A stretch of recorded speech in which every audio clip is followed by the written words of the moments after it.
Audio sync? Yes. So like, I'm gonna invite you into the training and show you something that's kind of interesting, but it's difficult to work through. Like when I approach this dog right here and pet him, yes, there's no flinching. There's no flinching, there's nothing. But we'll come back to this and I'll show you what happens when I come at him with a leash. Audio sync. All right, so this is what I'm talking about. I can approach him, pet him, but I bring in the leash. Oh yes, good boy. He did not flinch, holy smokes. I gave him a handful of food because he didn't. There it goes. Yes. What?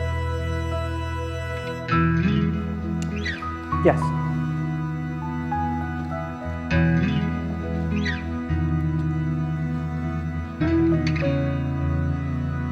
Do you mind dropping the leash? Good. Yes.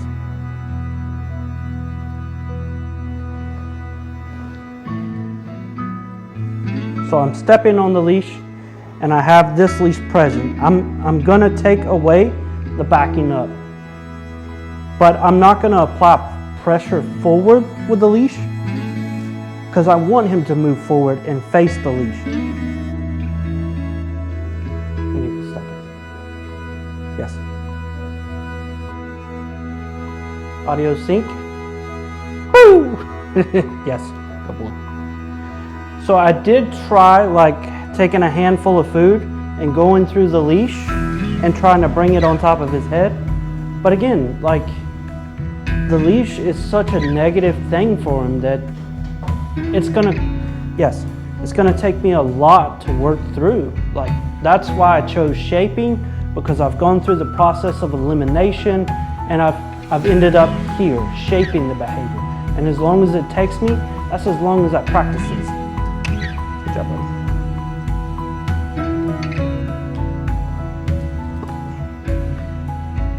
So we kind of did ourselves a disservice, in a way, because we were wanting to get an example and show you how he was freaking out before, but we have already worked him through it, so we can't show you that.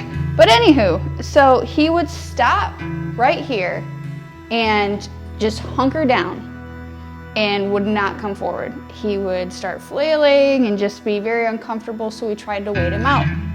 Well, now as you can see, he's very comfortable with walking on the floor. Yes, so, yep, so let me get him untangled here. So when we walk in, we would use the food and we would lure him and reward him for walking onto the floor. But we didn't do that all at once. We had to start slow. We had to start right here, yes. And then as he got more comfortable, we'd move back. So now we're to the point where we can walk him all the way to the front door.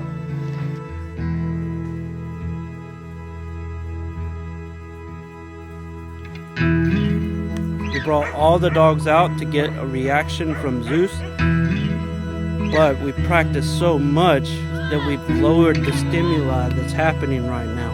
There was a moment in time where the leash went tight, Caitlin stayed in the game.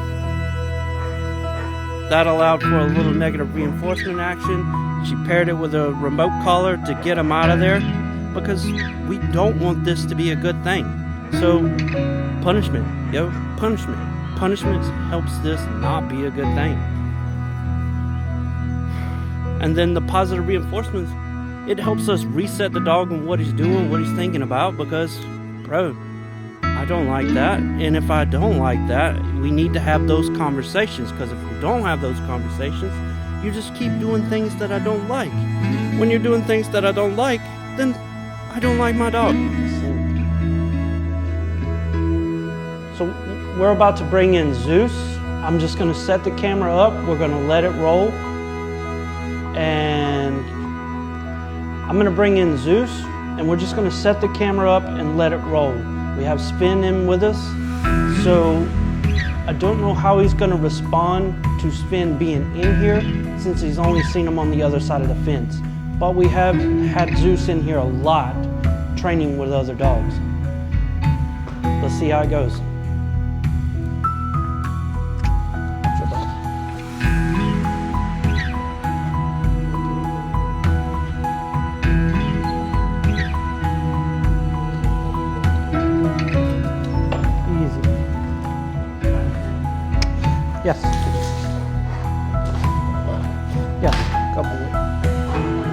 Oh, good. So right now he doesn't even recognize the spin's in here.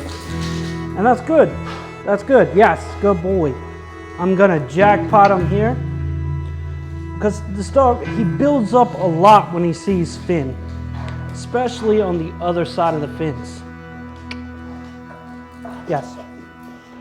I'm gonna practice the skills that I normally practice.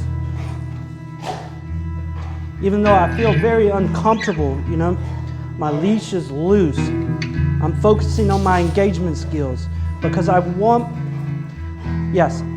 my habits to carry us to a new level. Now, there is something different about what I'm doing, and it's my reinforcement. Instead of one cookie here, two cookies there, it's fistfuls in the mouth. I'm like, here you go, bro. Yes, I appreciate that a lot. Well, this was anticlimactic. Good boy. Good boy. Yes, good boy. Yes.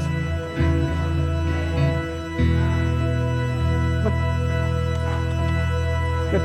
Yes. Yes, good boy. Good boy. Nope, nope, nope, nope, nope.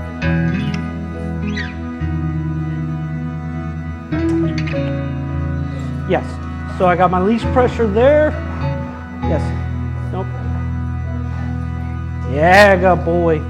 So we're getting a little bit of build up because I won't allow him to go over there. We're getting, ow. That hook, Zeus, you bit me. He's not paying attention to me anymore, but I'm gonna keep pushing him until he does. Good.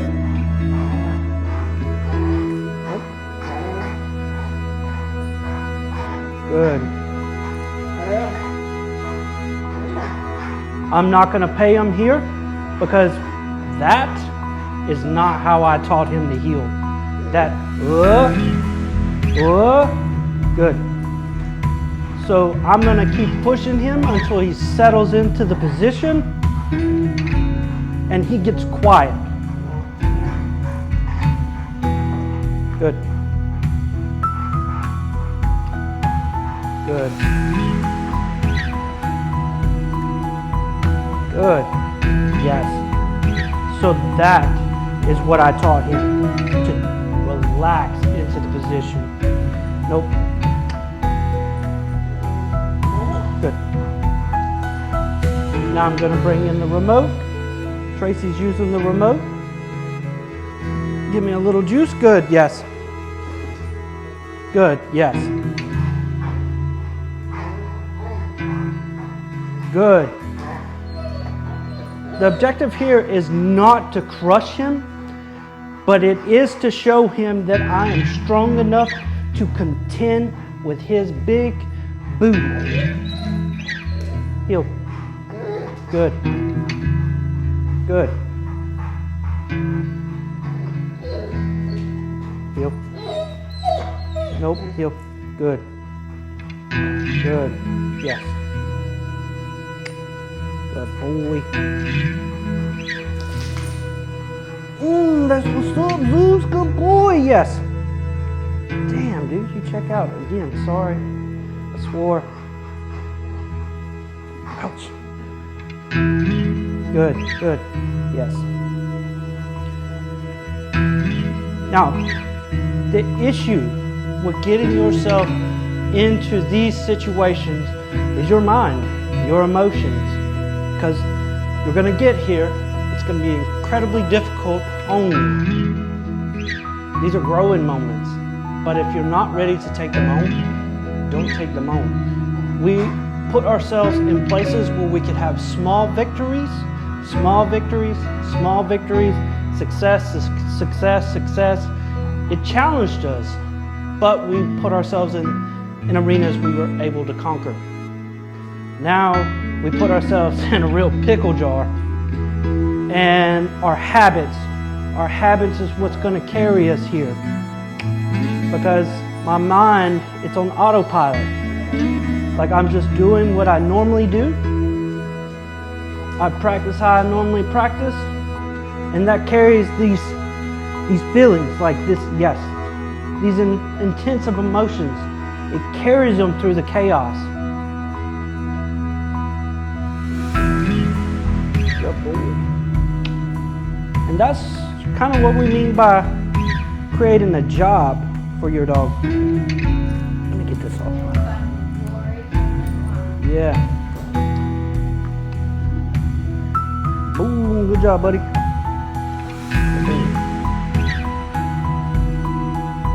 Yes.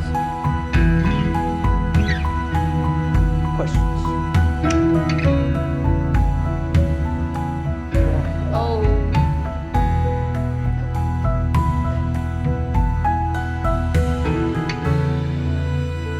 Oh, yeah, sorry. So Josh is holding the line just so we have a backup leash on him in the event something were to go south. Because I'm a little lady, but I mean, still this shows that he can still be handled by someone as small as me. Good. So we're working him around here, healing with him. Good. We're going to walk him past Sven. Yes, I'm going to mark and reward for him not engaging with Sven. I'm going to edit this. Thank you for that introduction, Zeus. Let's talk about Zeus's jewelry that he's wearing right now in the room. He's got 2 remote collars on, and he's got a choke chain and a pinch collar on. So all of these he has on for a very, very specific purpose. What we've done with the remote collar is that we needed more than one, because when we're out in the yard and we were doing the exposure therapy work with Sven, one collar wasn't enough to override that mindset. So we put 2 of them on. And the reason why we do this is, as Josh was explaining earlier, is to make us appear as strong or stronger than Zeus is. Because physically, Zeus is stronger than myself and Tracy and Josh. And what's important is that when we use 2 remotes to override that mindset, we can help maintain composure and in our obedience work. Okay. So as balance trainers, it's important that we prepare ourselves when we're using all 4 of the quadrants. So like you saw out in the yard, when he wasn't having a reaction to the dogs on the other side of the fence, we're prepared for positive punishment through the remote collars and the pinch collar. I mean, we intend to use those for discomfort, to override that mindset, because he can manhandle us. But it's also important that we balance that out with positive reinforcement. So you saw that when he makes the right decision, we mark it and we pay it. So it's important that we set boundaries with Zeus. Because of his physical strength, we do use these tools and these techniques that you can see Tracy's using to maintain the obedience. But it's also that he understands what is appropriate behavior and what's not appropriate behavior. So when he's outside and he's charging at the fence and he's charging at Sven, that's unwanted behavior. And so we use these tools to communicate with him properly and fairly that those are unwanted. And we pay him through positive reinforcement that when he does the right thing, we'll pay those.